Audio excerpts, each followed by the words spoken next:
عزیز بچوں، ایک آدمی اپنی گاڑی میں اپنی بیوی اور بچوں کے ساتھ سفر کر رہا تھا۔ راستے میں ایک شخص سے ملاقات ہوئی۔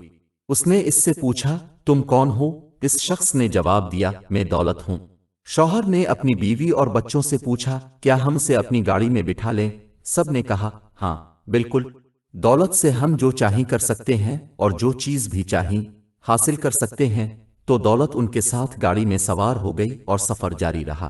پھر راستے میں ایک اور شخص سے ملاقات ہوئی۔ شوہر نے پوچھا، تم کون ہو؟ اس شخص نے جواب دیا، میں اختیار اور طاقت ہوں۔ شوہر نے دوبارہ اپنی بیوی اور بچوں سے پوچھا، کیا ہم اسے بھی اپنی گاڑی میں بٹھا لیں؟ سب نے یک زبان ہو کر کہا، ہاں بالکل، اختیار اور طاقت سے ہم ہر چیز حاصل کر سکتے ہیں۔ تو اختیار اور طاقت بھی ان کے ساتھ گاڑی میں سوار ہو گئے اور سفر جاری رہا۔ اسی طرح راستے میں کئی لوگ ملے جو دنیا کی مختلف لذتوں اور خواہشات کے نمائندے تھے، اور سب کو وہ گاڑی میں بٹھاتے رہے۔ پھر ایک اور شخص ملا۔ شوہر نے پوچھا، تم کون ہو؟ اس شخص نے جواب دیا، میں دین ہوں۔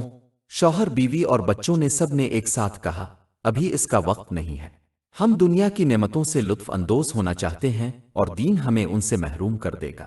ہمیں اس کی پابندیوں اور حلال و حرام کی قید میں نہیں پڑنا۔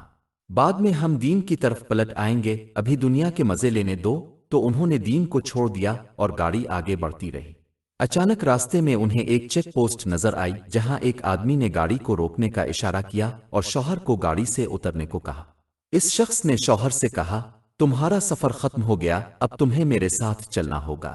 شوہر حیرت زدہ رہ گیا اور بولا، میں واپس جا کر دین کو لے آتا ہوں۔ اس شخص نے جواب دیا، یہ ممکن نہیں ہے، تمہاری زندگی کا سفر ختم ہو چکا ہے اور واپس جانا ناممکن ہے۔ شوہر نے کہا، لیکن میرے پاس گاڑی میں دولت، اختیار، بیوی، بچے اور سب کچھ موجود ہے۔ اس شخص نے جواب دیا، یہ سب تمہارے کسی کام نہیں آئیں گے، تمہیں تو دین کی ضرورت تھی جو تم نے راستے میں چھوڑ دیا۔ شوہر نے پوچھا، تم کون ہو؟ اس شخص نے جواب دیا، میں موت ہوں جس سے تم غافل تھے اور جس کی تیاری تم نے نہیں کی۔ شوہر نے مڑ کر دیکھا تو گاڑی میں اس کی بیوی اب گاڑی چلا رہی تھی اور بچے، دولت اور اختیار سب موجود تھے، لیکن اس کے ساتھ کوئی نہیں اترا۔